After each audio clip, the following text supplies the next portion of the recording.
Hello friends, welcome to the channel.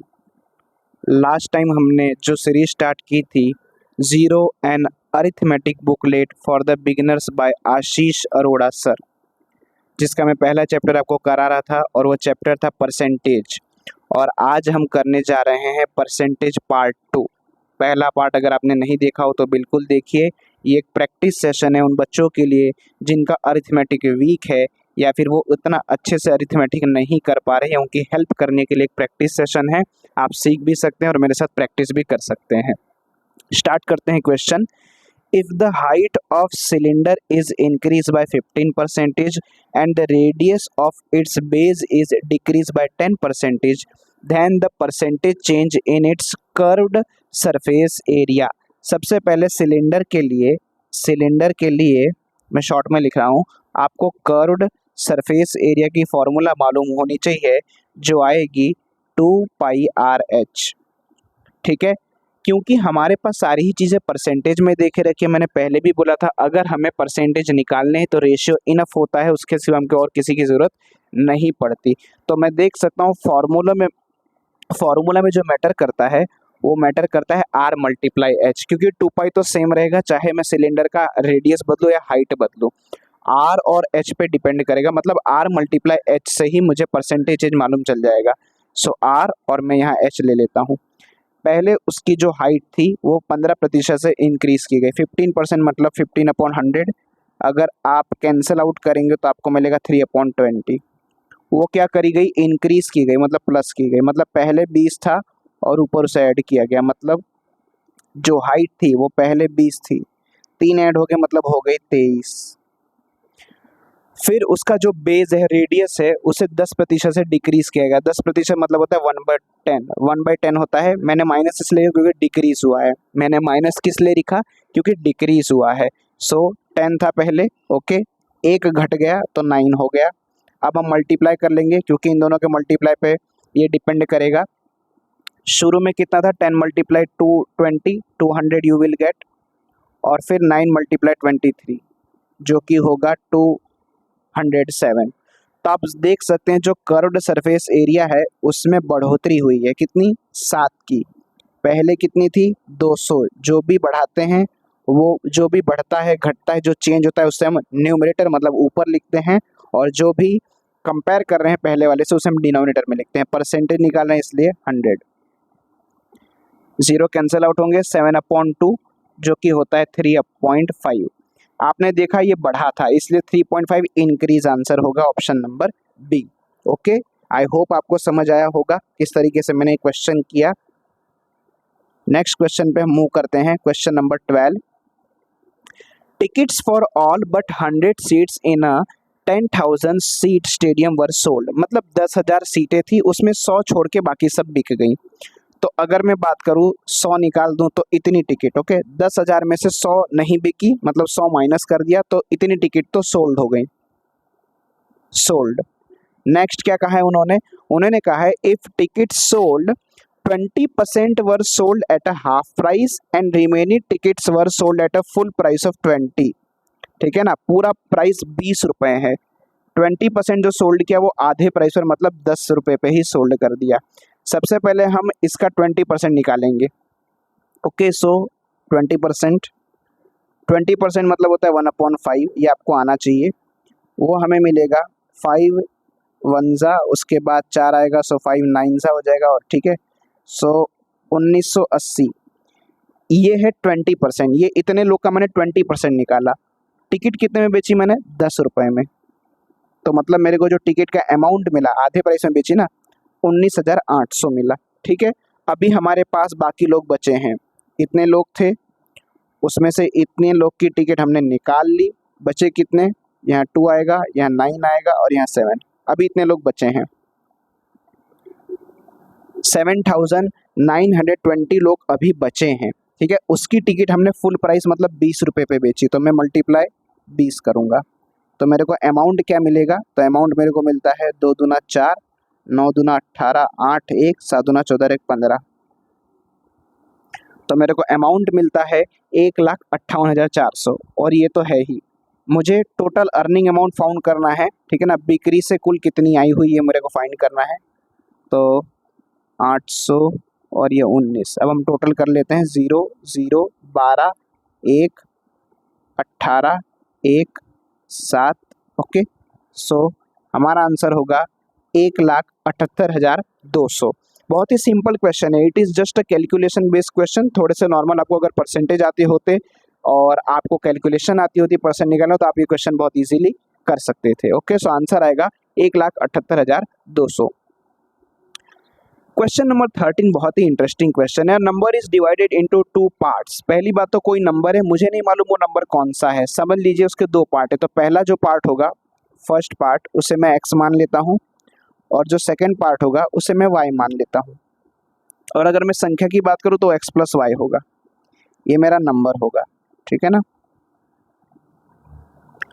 In 2 parts such A way that 80% of first part, इसका 80% मतलब 18x upon 100 is 3 more than, वो 3 ज्यादा है second part के 60% से, equal to second part का 60% होगा ये, और उससे कितना ज्यादा है, 3 ज्यादा है। तो ये मेरी पहली इक्वेशन हो गई। इसे मैं थोड़ा सिंप्लीफाई कर लेता हूँ, 0 0 कट आउट हो जाएगा, 0 0 कट आउट हो जाएगा। ठीक है, 8x upon 10 equal to 6y upon 10 plus 3, इसे मैं वहाँ ले लूँगा तो 8x माइनस 6y, नीचे दोनों का एलसीएम मिला के 10 इज इक्वल टू 3, और इसे थोड़ा और सॉल्व करेंगे, so 8x minus 6y is equal to 30। मैं डायरेक्ट ये स्टेप लिख सकता था, लेकिन मुझे ये ज़रा आपको बताना था कि ये हुआ कैसे। ठीक है ना, ये यहाँ आया, फिर दोनों का ही डिनोमिनेटर, जो डिनोमिनेटर है वो 10 10 वो सेम है। ठीक है ना, वो वहाँ जाके मल्टीप्लाई हो गया। ये इस तरीके से होता है, अदरवाइज डायरेक्ट कर देना होता है। नेक्स्ट है 80% ऑफ सेकेंड पार्ट। तो सेकेंड पार्ट का 80% मतलब 80y upon 100, 6 more than 90% of the first part. ठीक है ना, पहले पार्ट्स के 90% से कितना मोर देन है, 6 मोर देन है, मतलब प्लस 6। अगर मैं इसे डायरेक्ट लिखूँ तो कैसे लिख सकते हैं, 8y minus 9x is equal to 60। ठीक है, आप देख सकते हैं मेरे पास 2 इक्वेशन आ गए हैं, ये पहला है, ये दूसरा है। इसे मैं सॉल्व करूंगा। सॉल्व करने के लिए मुझे कोई एक वेरिएबल इक्वल करना पड़ेगा, तो मैं y को इक्वल कर लेता हूँ। ठीक है, तो यहाँ 6y है, यहाँ 8y है, दोनों के ही टेबल में 24 आता है, इसलिए मैं 24 बनाने की कोशिश करूँगा।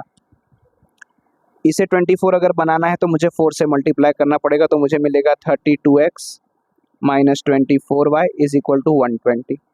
और अगर इसे मैं 24y बनाएगा तो मुझे 3 से मल्टीप्लाई करना पड़ेगा, मतलब 24y minus 27x is equal to 180।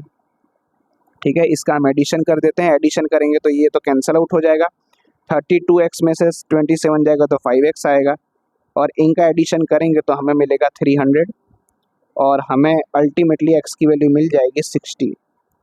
ठीक है, अगर x 60 है तो आप यहाँ किसी भी इक्वेशन में रखेंगे। सपोज मैं पहली इक्वेशन दूसरी इक्वेशन में रखता हूँ, सो 8 ये वाली इक्वेशन में रख रहा हूँ, 60 minus 6y is equal to 30, मतलब हमारे पास आएगा 480 minus 30 is equal to 6y, और 6y की वैल्यू मेरे पास आएगी 450, और y की वैल्यू मेरे पास आएगी 450 डिवाइड बाय 6, जो कि बनेगा 75। मतलब x की वैल्यू 60 और y की वैल्यू 75। पूछा क्या है, फिर वह संख्या क्या है, मतलब वह नंबर x प्लस y क्या है। सो 60 प्लस 75 जब आप करेंगे तब आपको मिलेगा 135। ठीक है, ये इक्वेशन का अप्रोच होता है। आप ये मत सोचिए कि इतना लेंदी क्वेश्चन है, इतने सारे इसमें स्टेप्स हैं, इस तरीके से नहीं होता। मैंने इन डिटेल किया है तो इतने स्टेप्स हो रहे हैं, otherwise it is 3 to 4 step question you can easily do. Okay, it is a good question. Question number 14. Bhunesh spends 30% of his salary on food and donates 3% in a charitable trust. He spends rupees 2,310 on these 2 items, then the total salary for of the month. Very simple. Salary को मैं मान लेता हूँ 100, उसमें से 30% food पे खर्च कर दिया, तो फूड का 100 का 30% 30 होता है, डायरेक्ट हो जाएगा। और डोनेट कितना किया उसने ट्रस्ट में, सो ट्रस्ट में उसने डोनेट किया 3%, मतलब 3, मतलब टोटल स्पेंडिंग 30 प्लस 3 हो जाएगी 33 उसने स्पेंड किया। 100 मैंने मान रखा था, 33 स्पेंड कर दिया, और उस 33 को कौन बता रहा है, 2310। उस स्पेंडिंग को 33 रिप्रेजेंट कर रहा है और 33 एक्चुअली यहाँ क्या है 2310 रुपीज़, ठीक है ना। ये एक्चुअल वैल्यू है और ये रेशियो वाली वैल्यू। अब मैं एक की वैल्यू अगर निकालूँ तो मेरे को मिलेगा 70। अगर आप डिवाइड मारोगे तो आपको 70 मिलेगा, ठीक है ना। अगर आप 2310 को अगर आप डिवाइड मारोगे इस तरीके से तो आपको 70 मिलेगा। मतलब एक जो रिप्रेजेंट कर रहा है वो 70 को रिप्रेजेंट कर रहा है। उसने पूछा क्या है, टोटल सैलरी 100 है। अगर एक 70 बताता है तो 100 कितना बताएगा, 70 7,000 रुपये, ठीक है। तो उसकी सैलरी आएगी 7,000। कुछ नहीं किया मैंने, 100 मल्टीप्लाई 70 किया है बस, क्योंकि हमने मानी हुई वैल्यू थी, एक्चुअल वैल्यू ये है, दैट्स वाई। ओके, बहुत इजी क्वेश्चन, इस टाइप का क्वेश्चन आने की संभावना है, आ सकता है एग्जाम में, सैलरी वाले अच्छे क्वेश्चन आते हैं। The population of a town is 3,11,250। The ratio of woman to man, देखिए मेरे पास रेशियो दे के रखा है, ठीक है। वुमन टू मैन 43/40, ठीक है ना, 43:40 ये है। अगर मैं इन दोनों का टोटल करूं तो मेरे को मिलता है 83, और मैन और वुमन मिलके ही तो टोटल पॉपुलेशन बताएंगे, और ये जो 83 है उसे रिप्रेजेंट कर रहा है ये 3,11,250, ठीक है। आगे क्वेश्चन बाद में देखेंगे, उसमें लिखा है 24% लिटरेट हैं, 10% इलिटरेट हैं मैन के अंदर। तो हमें फाइंड करने हैं लिटरेट, मतलब पढ़े लिखे लोग हमें फाइंड करने हैं। तो सबसे पहले तो हम लोग फाइंड कर लेंगे हैं कितने, ठीक है। सो अब मैं इसे डिवाइड करूंगा, सो 83। अब देखिए 83 को जब इसे डिवाइड करेंगे तो पहले हमको 3 डिजिट लेने पड़ेंगे, हमें डिवाइड देना है, ठीक है।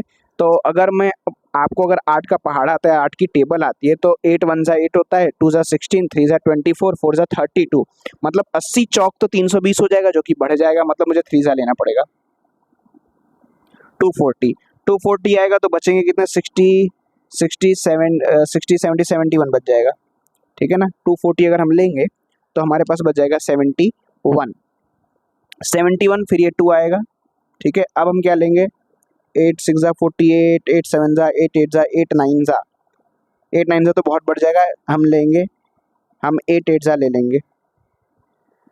सो हमारे पास वैल्यू आएगी 640, नहीं 640 नहीं आएगी, मल्टीप्लाई करके चेक कर लेते हैं, 4 2 8 68 64 और 66, ओके 664, ठीक है 664 आएगी।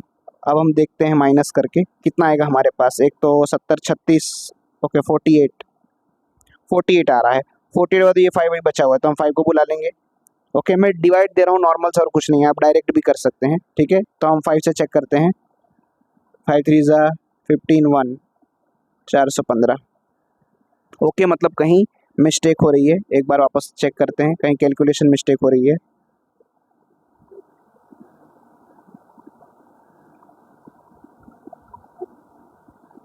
वापस से मैं डिवाइड दे देता हूँ, 83 को रिप्रेजेंट करता है 3,11,250, ठीक है। अब 18 3 हम लेते हैं, मैंने 3 में ही गलती कर दी थी, मैंने 240 लिख दिया था, it is not 240, it is actually 249, okay. 83 3 ना, मैंने 80 मान लिया था, तो 3 249 आ जाएगा, 249 आ गया तो हमारे पास बचेंगे कितने, 51 51 61 62, 622 आएगा, ठीक है। यहाँ हम लेंगे 7 से 56 57 581, ठीक है 581 लेंगे तो हमारे पास आएगा, एक तो 19 और 22, मतलब हमारे पास आएगा 41, ठीक है 41 आएगा हमारे पास, और फिर हम 5 को बुलाएंगे तो 415 आ जाएगा, और 5 से कटेगा मतलब, ठीक है। तो एक के लिए आएगा 3,750। आपका बेसिक जो मल्टीप्लाई है, डिवाइड है, वो काफ़ी अच्छा होना चाहिए, तब आप ये डायरेक्टली कर पाएंगे, ठीक है ना। मतलब एक को रिप्रेजेंट कर रहा है 3,750, ठीक है। तो मुझे फाइंड करना है सबसे पहले तो 43 के लिए, और फिर फाइंड करना है 40 के लिए, तभी मैं मैन और वुमन की वैल्यू निकाल पाऊंगा और बाकी सारे काम कर पाऊंगा। तो वुमन के लिए 43 मल्टीप्लाई 3,050, ठीक है। यहाँ मैं मल्टीप्लाई कर लेता हूँ 43 से, फास्ट एकदम, 0 0 0, फिर वापस 0, फिर 2, वापस 0, फिर 3 12 12 हो जाएगा, और ये 15 हो गया, ये 0 आएगा, 5 1 22 2 11, 05216, ठीक है ना। तो हमारे पास वैल्यू आ रही है 161250। अगर मैं मैन की बात करूं तो वो सिंपल है, उसमें से 40 से मल्टीप्लाई करना है, 40 मल्टीप्लाई 3750, 5 चौक 20, 2 7 चौक 28, 3 15 और 2 0 एक्स्ट्रा। सो ये वुमन और मैन की वैल्यू निकल गई, ठीक है। अब हमें क्या फाइंड करना है वो देखना है। तो अब हमारे पास है कि 24% literate among the woman, woman के अंदर लिटरेट कितने 24%, सो 161250, 24% मतलब होता है 6/25, ठीक है। 6 चौक 24 और 25 चौक से होता है, 4 4 कैंसिल होते हैं, 6/25 आता है। 25 से डायरेक्ट कटेगा, 25 6 150 होता है, फिर 112 आ जाएगा, फिर 5, ठीक है। तो इसकी वैल्यू आएगी 003, 6 25 30, 03, 6 चौका 24, 3 27, 2 6 6 36 और ये 38, ठीक है। ये वैल्यू आ गई हमारे पास लिटरेट वुमन की। अब हम बात करेंगे लिटरेट मैन की। तो आप देख सकते हैं 10% जो हैं वो इलिटरेट हैं, मतलब 90% लिटरेट हुए। मैन में 90% लिटरेट हुए, मतलब इसका मैं निकालूंगा 90%, जो कि मेरे को क्या मिलेगा 15 9 135 होता है और 3 0, ठीक है। अब इसका हम टोटल कर लेते हैं तो 0 0 7 8 5 13 1, ठीक है, 8 5 13 1 3 3 6 7, ओके। तो हमारे पास कुछ वैल्यू आती है 173,700, यस आंसर आ गया। 1,73,700 लिटरेट होंगे, ओके। सो ये कैलकुलेशन बेस्ड क्वेश्चन है, इसे हम कहते हैं lengthy question, calculus based question. आप देख सकते हैं मेरी भी इतनी स्पीड अभी नहीं है ज़्यादा, क्यों? क्योंकि अब मेरी इतनी प्रैक्टिस नहीं है रेगुलर वाली, ठीक है। तभी आपको समझाने के लिए मैं थोड़ा स्लो कर रहा हूँ, लेकिन कैलकुलेशन से ये फ़र्क पड़ता है कि जब इस टाइप के क्वेश्चन आते हैं जिसमें बहुत कुछ आपको माइंड नहीं लगाना है, यहाँ कोई बहुत माइंड लगाने वाला क्वेश्चन नहीं था, but it is a calculation based question. Simple बहुत था, लेकिन कैलकुलेशन बहुत फास्ट होनी चाहिए, जिसके लिए आप डेली मल्टीप्लाई, डिवीजन, टेबल्स ये आप कर सकते हैं, ठीक है। तो क्वेश्चन का अप्रोच तो बहुत सिंपल था, लेकिन कैलकुलेशन बेस्ड क्वेश्चन था। क्वेश्चन नंबर 16 की हम बात कर लेते हैं। The value of machine depreciate by 5% of every year, ठीक है ना।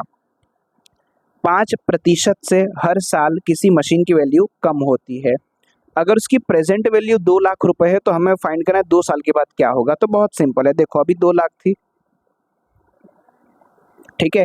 5% घटेगी तो इसका 5% कितना होगा, 5% मतलब होता है 1/20, ठीक है। मतलब अगर मैं 2 लाख 20 से अगर मैं डिवाइड करूँ तो मेरे को मिलते हैं 10,000, मतलब 10,000 डेप्रिशिएट मतलब कम हो गई। पहले 2 लाख थी, मैंने जब 5% उसका निकाला, क्योंकि उसका 5% कम होता है, तो मेरे को 10,000 मिला, मतलब 2 लाख में से 10,000 कम हो गई। तो 1 साल के बाद उसकी वैल्यू हो जाएगी 1,19,000। वापस आप इसका 5% निकालोगे, मतलब 1/20 निकालोगे, तो आपको क्या मिलेगा, बहुत सिंपल है, 20 आप ले लेंगे यहाँ 9 सा, ठीक है ना, 29 आपको मिलेगा 180, उसके बाद 10 बच जाएंगे, फिर 100, फिर 5 सा, ठीक है ना, 9,500। सो 1,90,000 ये 1 साल के बाद की वैल्यू थी, और मुझे उसका वापस 20% निकाला तो मेरे को मुझे मिला 9,500 रुपये। डेप्रिशिएट हुआ मतलब माइनस हुआ, इसमें से 9,500 और माइनस हो जाएंगे, तो आपको कितना मिल जाएगा, आपको मिल जाएगा 1,80,500। ओके, बहुत इजी क्वेश्चन। 2 लाख रुपए थे, हर साल 5% घटती है, तो 2 लाख का 5% निकाला, 20,000 आया, मैंने कम कर दिया, सॉरी 20,000 नहीं 10,000 आया, मैंने कम कर दिया। तो 1 साल के बाद वैल्यू हो गई 1,90, वापस उसका 5% कम हुआ, जो मेरे को मिलता है 9,500, वो वापस मैंने कम कर दिया, तो आपको मिल गया 9,500 कम करने से 2 साल के बाद उसकी वैल्यू होगी 1,80,500। नेक्स्ट क्वेश्चन बहुत ही अमेजिंग क्वेश्चन है। In a big garden 60% of trees are coconut trees. चलो मुझे ये नहीं मालूम कि गार्डन में ट्रीज कितने, मैं 100 मान के चलता हूँ, ठीक है। मुझे कैसे मालूम चल जाता है कि हम मानना है और नहीं मानना है, वो मैं आपको बता देता हूँ, क्योंकि अगर आप ये क्वेश्चन देखेंगे ना पूरी तरीके से तो इसमें कहीं वैल्यू ही नहीं है। ओके, लास्ट में मेरे को एक नंबर दिख रहा है बस, सिर्फ परसेंटेज ही परसेंटेज है तो हम मान के क्वेश्चन कर सकते हैं। अगर वैल्यू रिप्रेजेंट है ऑलरेडी तो आप रेशियो से डायरेक्ट वैल्यू निकाल लीजिए। उसमें से ये ऐसे बोल रहे हैं कि 60% ट्रीज कोकोनट है, मतलब 60 कितने होंगे कोकोनट, ठीक है। 25% number of coconut trees are mango trees, मतलब कोकोनट का अगर 25% निकालेंगे तो आपको मैंगो मिलेगा। इसका अगर मैं 25% निकालूं, कैसे निकालेंगे, 60 25 मतलब होता है 1/4, 15 आएगा, मतलब आपको मैंगो ट्री मिलेगा 15। फिर नेक्स्ट है हमारे पास 20% of the mango trees are apple trees, ठीक है ना, मतलब अगर आप इसका 20% निकालेंगे तो आपको एप्पल मिलेगा, मतलब 15 का 20% मतलब 1/5, 5 दिया 15 मतलब 3 आ गया आपके पास एप्पल।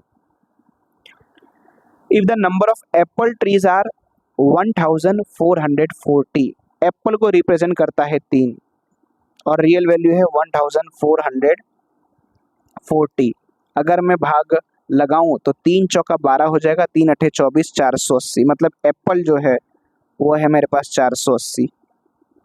एप्पल नहीं सॉरी, 1 की वैल्यू जो है मेरे से वो है 480, ठीक है ना। एप्पल तो मेरे पास 1440 थे, इसकी बात नहीं कर रहा हूँ। 1 की वैल्यू जो आई वो 480 आई। बगीचे में पेड़ों की कुल संख्या कितनी होगी, तो कुल थे 100, 1 की वैल्यू थी 480, मतलब आंसर आएगा 48,000। वेरी सिंपल क्वेश्चन, 100 माना, परसेंटेज निकाले, जो रेशियो रियल वैल्यू को रिप्रेजेंट कर रहा था वहां से मैंने 1 की वैल्यू निकाल ली, 1 की वैल्यू मिल जाती है तो 100 की निकालना कोई बड़ी बात नहीं, कोई भी वैल्यू आप निकाल सकते हैं। वेरी इजी क्वेश्चन, सिर्फ दिखने में ही बड़ा था। A dozen pair of socks quoted at 180 rupees are available at a discount of 20%। Dozen मतलब होता है 12, 12 की पेयर, ठीक है ना, तो 12 पेयर, 12 डजन मतलब होता है 12, तो 12 पेयर जो सॉक्स हैं वो में मिल रहे हैं 180 पे। याद रखना लेकिन 20% की छूट है, मतलब 20% वैल्यू कम होगी। अगर मैं इसका 20% निकालूं तो मिलेगा 1/5, 1/20% मतलब 1/5 होता है। 1/5 मतलब हो जाएगा 5 तिया 15, 5 छंग 30, मतलब 36 रुपये वैल्यू कम होगी, मतलब वो सॉक्स जो होगा उसमें आपको 36% की 36 रुपये की छूट मिलेगी। तो वो सॉक्स आपको मिलेंगे, मतलब 12 जोड़ी सॉक्स आपको मिलेंगे जब आप 36 कम कर देंगे 144 रुपये में। तो एक जोड़ी कितने में मिलेंगे, अगर आप भाग देंगे आपको मिलेगा 12 रुपये, मतलब एक जोड़ी जो सॉक्स हैं वो आपको 12 रुपये में, डिस्काउंट लगा के आपको 12 रुपये में मिल रहे हैं। उसने पूछा क्या है, how many pairs of socks can be bought for 48 rupees. अगर 12 में एक जोड़ी मिल रहा है तो 12 चौके 48 होता है, तो आपको कितना मिलेगा, 4 जोड़ी मिलेगा, यहाँ भी 4 मल्टीप्लाई होगा, 4 pairs. Okay, very simple question. मैंने क्या किया, डजन था तो मैंने 12 लिख दिए, 12 पेयर 180 में मिल रहे थे, 180 में मिल रहे थे, उसमें उन्होंने डिस्काउंट दे रखा था, वो डिस्काउंट मैंने माइनस कर दिया तो मुझे रियल वैल्यू मिल गई। रियल वैल्यू मिल गई तो मुझे एक जोड़ी का प्राइस मिल गया, और एक जोड़ी का प्राइस मिल गया तो मैंने बता दिया कि 48 में कितनी जोड़ी मिलेगी, 4 जोड़ी मिलेगी। Very easy question. Question number 19, okay. 50%, 50% मतलब होता है 1/2, ऑफ का मतलब होता है multiply P minus Q। Equation based question है। 30% मतलब होता है 3/10, ऑफ मतलब होता है मल्टीप्लाई P प्लस Q, ठीक है। हम इसे सॉल्व कर लेते हैं। 10 जो है वो सामने मल्टीप्लाई हो जाएगा, पहले उड़ा लेते हैं, 2 5 सा 5 सामने मल्टीप्लाई होगा 5P minus 5Q is equal to 3 अंदर मल्टीप्लाई होगा 3P प्लस 3Q। QQ वाले एक साइड, PP वाले एक साइड, 5P है, 3P यहाँ के माइनस होगा 2P हो जाएगा, 3Q है ये यहाँ जाएगा माइनस से प्लस होगा मतलब 8Q हो जाएगा, मतलब P/Q हमें मिलेगा 4/1, कैंसल आउट किया मैंने, ठीक है। P/Q मुझे मिला 4/1। क्वेश्चन क्या है, Q is equal to X percentage of P, Q is equal to X percentage मतलब ये आएगा इंटू P। मेरे पास रेशियो है, मेरे को X की वैल्यू फाइंड करनी है, मतलब X/100 इज इक्वल टू, अगर मैं P को यहाँ ले लूँ सो Q/P, ठीक है। ये P/Q की वैल्यू है, अगर मैं Q/P करूँगा तो इसका उल्टा हो जाएगा, मतलब 1/4 हो जाएगा, ठीक है। मतलब इसकी वैल्यू क्या आएगी, 1/4, और अगर ये 100 में सामने भेजूंगा सो मल्टीप्लाई 100 हो जाएंगे, और 4 से 100 कट के आएगा 25, मतलब जो आपकी X की वैल्यू कितनी है 25। What is the value of X, 25, okay, मतलब X की वैल्यू जो आएगी वो 25 आएगी। वेरी इजी क्वेश्चन, जस्ट आपको सिंप्लीफिकेशन करना है, परसेंटेज और P और Q के रेशियो की वैल्यू निकालनी है। आपको इस इक्वेशन में पुट कर देनी है, you will get value of x जो इन्होंने पूछा था। क्वेश्चन नंबर 20 इस सेशन का लास्ट क्वेश्चन। ये सेशन कंटिन्यू रहेगा अगले हर सेशन में। जैसे परसेंटेज है तो मैं 10 क्वेश्चन करा रहा हूँ क्योंकि थोड़ा सा लेंदी चैप्टर है। अगर इजी चैप्टर आएंगे उसमें 20 क्वेश्चन भी करेंगे। मैं ज़्यादा लंबी वीडियो नहीं रखना चाहता, नहीं तो आप बोर हो जाएंगे। The price of school bag and shoe are in the ratio 7/5। Okay, school bag और यहाँ आएगा शू। ठीक है, स्कूल बैग 7 और ये 5, रेशियो है 7:5। If the price of school bag is 200 more than the price of shoe. अब देखिए स्कूल बैग का जो प्राइस है वो शू से ज़्यादा है, वो आपको दिख ही रहा है रेशियो में ऑलरेडी। कितना ज़्यादा है? अगर मैं रेशियो की बात करूँ तो ज़्यादा है 2 ज़्यादा है। आप देख सकते हैं 7 है 5 है, और रियलिटी में कितना ज़्यादा है? 200 ज़्यादा है। मतलब 2 रिप्रेजेंट कर रहा है 200 को, तो 1 रिप्रेजेंट करेगा 100 को। ठीक है, तो 7 रिप्रेजेंट करेगा 700 को, और 5 रिप्रेजेंट करेगा 500 को। Then the price of shoe is, already ही मिल गया, फिनिश। बहुत ही इजी क्वेश्चन, बहुत ही इजी क्वेश्चन। ओके, सो इस तरीके से आप अपनी अरिथमेटिक की तैयारी कर सकते हैं। आप अपनी प्रिपरेशन कंटिन्यू रखिए, साथ में आप मेरा सेशन भी कर सकते हैं। ठीक है ना, आपके भी 10-10 क्वेश्चन की प्रैक्टिस हो जाएगी। नेक्स्ट वीडियो में मिलते हैं परसेंटेज पार्ट 3 में। Thank you.